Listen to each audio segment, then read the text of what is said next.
Look, I've been sitting on this bench for 40 plus years, seen wealth, seen poverty, seen everything in between. But some days test every ounce of patience you think you have. That Wednesday morning in March was one of those days. Cold, gray morning, the kind that matches your mood when you know you're about to deal with something that's going to stick with you for a long time. Mayor Patricia Hendricks' daughter was on my docket. Stephanie Hendricks, 23 years old, trust fund kid with a brand new BMW and apparently zero understanding of how the world actually works for most people. She'd racked up 17 parking violations in 6 months. 17. Not because she couldn't afford the meters, because she figured rules were for other people. Now, parking tickets might seem small, but here's what bothers me about cases like this. When you've got money, when your dad runs the city, when you've never had to choose between groceries and gas money, those little violations become symbols of something bigger. They become statements about who matters and who doesn't. I got to court early that morning. Old habit from my father. Frankie used to say, adjusting his work boots before heading to the construction site, respect the job respects you. So there I was at 8:15, going through the docket with Christina's coffee. Strong stuff, the Italian way. The first case up was Maria Gonzalez, single mother, worked 2 jobs, night shift at the hospital, mornings cleaning offices. Had gotten a parking ticket outside the school where she was picking up her 8-year-old daughter. Meter had run out while she was inside dealing with her kid's asthma attack. Mrs. Gonzalez stood at my bench, nervous as could be, hand shaking, voice barely above a whisper. Your Honor, she said, I know I parked wrong, but Isabella couldn't breathe, and I had to get her inhaler from the nurse, and that's when she started crying. Not dramatic crying, not trying to get sympathy, just the quiet, exhausted tears of someone who's been carrying too much for too long, working 2 jobs, raising a kid alone, probably hadn't had a full night's sleep in years. Behind her in the gallery, I hear this snickering, this muffled laughing. I look up, and there's Stephanie Hendricks with her designer handbag and perfect manicure, literally covering her mouth, trying not to laugh out loud at this woman's tears. My blood pressure started climbing. You want to know why? Because I've been that kid who watches his mother struggle. When I was 8 years old, my mother worked 3 jobs to keep food on our table after Dad got hurt at the construction site. I watched her count pennies at the grocery store, watched her darn holes in our socks because new ones weren't in the budget.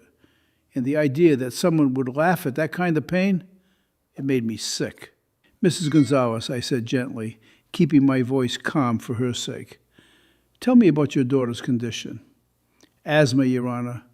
Sometimes the attacks come sudden, and if I don't get her the inhaler quick, she wiped her eyes with a tissue that looked like it had already been used a few times. More snickering from the back. This time Stephanie whispered something to her friend sitting next to her. Some girl with equally expensive clothes and equally empty expression. Both of them found Mrs. Gonzalez's situation hilarious. I set down my gavel, not hard, just firm enough to get everyone's attention. Mrs. Gonzalez, I want you to know that caring for your child's health emergency makes you a hero, not a criminal. Ticket dismissed. You take care of that little girl. The relief on that woman's face, it reminded me why I love this job. She practically floated out of the courtroom, probably thinking about how that $25 fine wouldn't have to come out of this week's grocery money. Next case, Christina called. Stephanie Hendricks, 17 counts of parking violations. Up walks Miss Hendricks like she's on a catwalk. Designer jeans that probably cost more than Mrs. Gonzalez makes in a week. Boots that definitely cost more. Carrying a purse that could have fed a family for a month. No lawyer. Didn't think she needed one. Why would she? Daddy runs the city. She didn't even wait for me to speak. Just stood there with this smirk and said, Judge, let's just get this over with. I've got a lunch appointment at the country club. lunch appointment at the country club, while a working mother just stood in this same spot crying over a $25 ticket. Miss Hendricks, I said, looking straight at her, do you understand why you're here?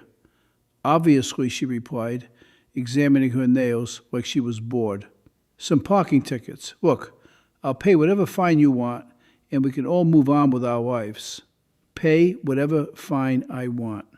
Why, justice was just another bill her trust fund could cover.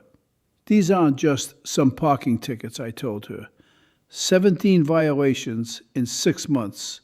Handicap spaces, fire lanes, loading zones. Do you understand what these spaces are for? She shrugged. Actually, shrugged. I mean, I was just running quick errands. It's not like anyone was using those spots when I parked there. Not like anyone was using them. Handicap spaces, fire lanes. Miss Hendricks, I said, trying to keep my voice level. Handicap spaces aren't empty spaces waiting for your convenience. They're lifelines for people who need them. Whatever, she said, then turned to her friend in the gallery. Sarah, did you see Jessica's Instagram from the Hamptons? That yacht is insane. She was having a conversation with her friend while I was trying to explain why parking laws exist. In my courtroom, while discussing 17 violations that showed complete disregard for public safety. Miss Hendricks, I said, raising my voice slightly to get her attention back, you need to focus on this proceeding. She turned back to me with this expression of pure annoyance. Sorry, Judge. Look, can we speed this up? Like I said, I've got plans. That's when something inside me snapped. Not the yelling, losing control kind of snap. The cold, calculated, this ends now kind of snap that comes from 40 years of watching entitled people treat the law like their personal suggestion box. Miss Hendricks, I said, standing up from my bench, I want you to help me understand something.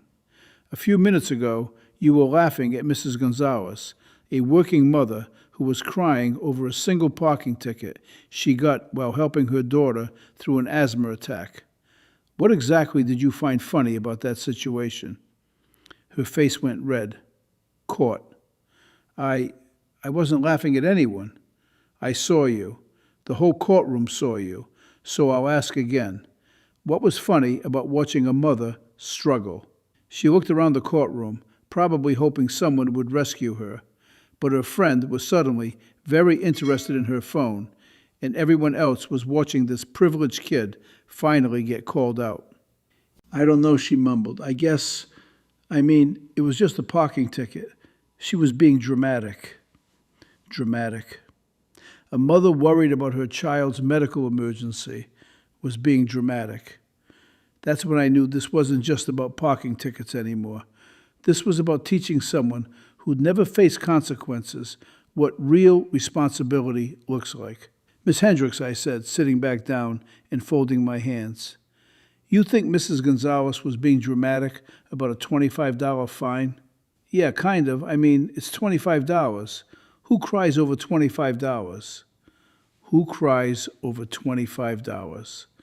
This girl was so far removed from reality that she couldn't understand how $25 might matter to someone, how it might mean choosing between lunch for the week or paying the fine, how it might represent hours of work at minimum wage. Let me tell you who cries over $25, I said. Someone who works 2 jobs and still struggles to pay rent. Someone who counts every penny to make sure their kid has food and medicine. Someone who's one emergency away from disaster, and that parking fine might be the emergency that breaks them. She was starting to look uncomfortable, which was good. Maybe there was still some humanity left under all that privilege. But here's what really bothers me, Miss Hendricks. It's not just that you don't understand her situation. It's that you found her pain amusing. You laughed at a mother's tears. That tells me something about your character that 17 parking tickets can't. Look, Judge, she said, and her voice was getting defensive now. I'm sorry if I hurt someone's feelings or whatever, But it's not my fault that Waity can't afford stuff. That's just life. That's just life. Like poverty was some kind of natural disaster that just happened to people, instead of something often made worse by people exactly like her. People who park in handicapped spaces because they're, quote, just running quick errands. People who block fire lanes because their convenience matters more than emergency access. I thought about my father again, how he taught me that every job matters, every person matters, every rule exists for a reason. How he worked 3 jobs after his injury and never complained, never expected special treatment, never acted like the world owed him anything. Miss Hendricks, I said, you're 23 years old enough to understand that your actions affect other people, old enough to know that rules aren't suggestions, old enough to show respect in a court of law. I am being respectful, she protested. Respectful? You were on your phone while I was explaining your violations. You interrupted me to talk about yachts. You laughed at another defendant's emotional distress. That's your definition of respect? She didn't answer, which was probably the smartest thing she'd done all morning. Here's what's going to happen, I continued. For your 17 parking violations, you owe the city $425 in fines. Fine, she said, reaching for her purse. I'll write a check. I'm not finished. You pay the fines, yes, but you also complete 40 hours of community service. Her mouth dropped open. Community service? For parking tickets? 40 hours working with families in need. You volunteer at the Children's Hospital, where Mrs. Gonzalez works nights. You see what it's like to serve people instead of expecting to be served. That's ridiculous, she said, and her voice was getting louder. My father is the mayor of this city. You can't make me do manual labor like some common criminal. Common criminal. There it was, the real problem. In her mind, there were 2 kinds of people. People like her who deserved special treatment, and common criminals who deserved whatever they got. Miss Hendricks, I said, standing up again, your father being mayor doesn't give you immunity from consequences. If anything, it makes your behavior more disappointing. You represent this city every time you break its laws. This is harassment, she snapped. I'm going to call my father, and you can call whoever you want after we're finished here. 40 hours of community service at Providence Children's Hospital. You work directly with families dealing with medical emergencies, and you write a 500-word essay about what you learned. An essay? What is this, high school? Apparently someone needs to finish the lessons high school didn't teach you about compassion and responsibility. That's when her friend stood up in the gallery. This is so unfair, she called out. She doesn't deserve this. I looked at this friend, another privileged kid, who probably had no idea what real consequences looked like.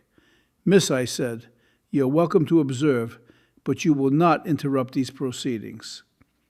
But Stephanie was on a roll now. All that entitlement came bubbling over.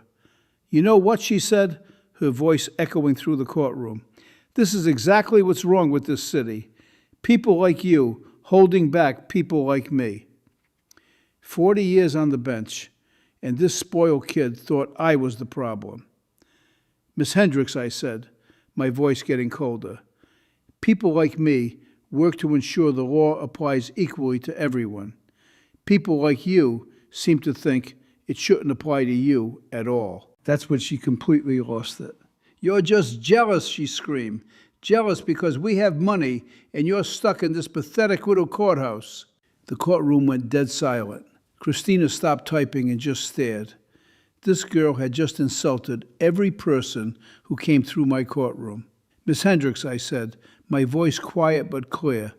In 40 years on this bench, I have seen convicted felons accept responsibility with more grace than you've shown for parking violations. Her face went bright red, and I could see tears starting to form.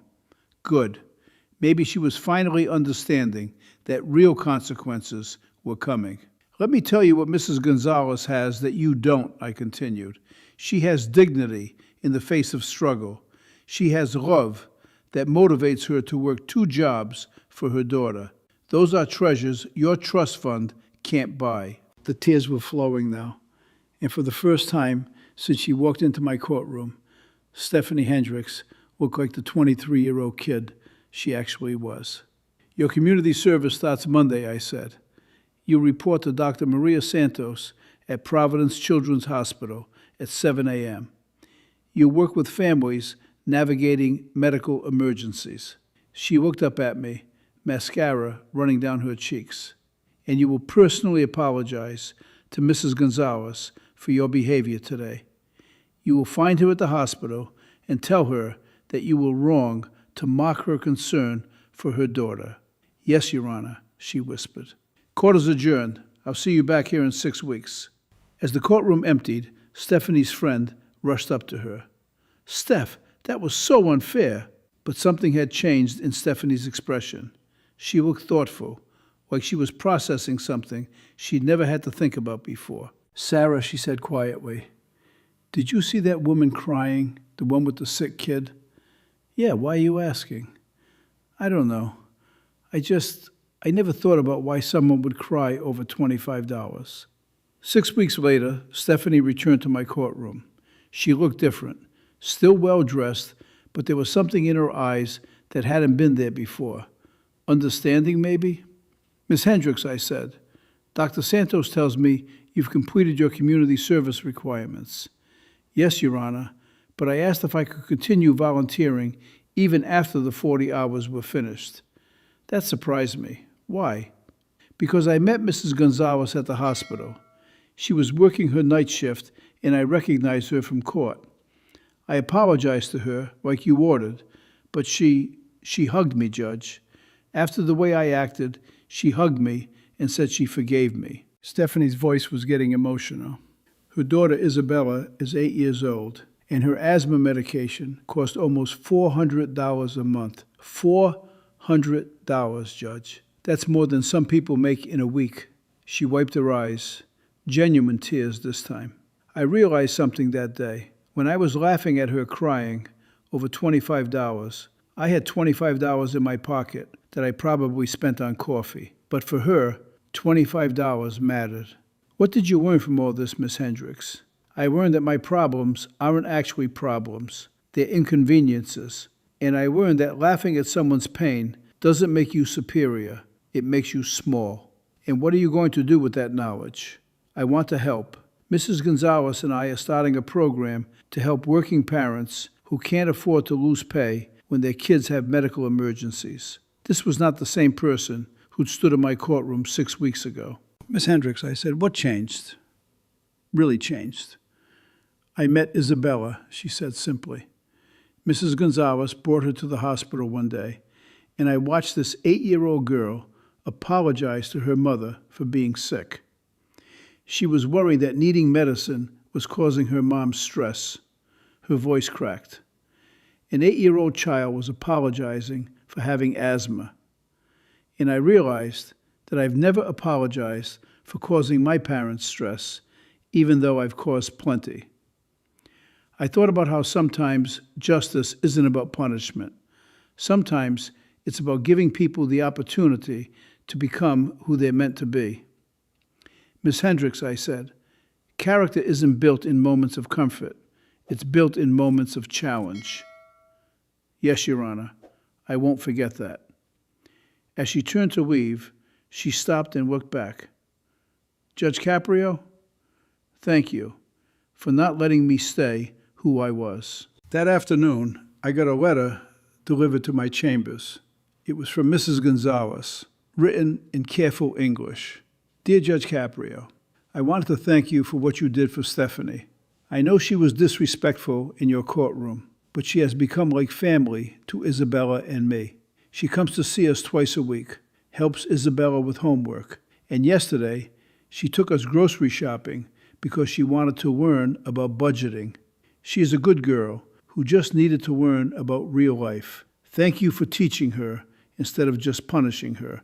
Some people need to see kindness before they can show it. Maria Gonzalez. You know what my father taught me about justice? Frank, he'd say in his thick Italian accent, justice isn't about making people pay.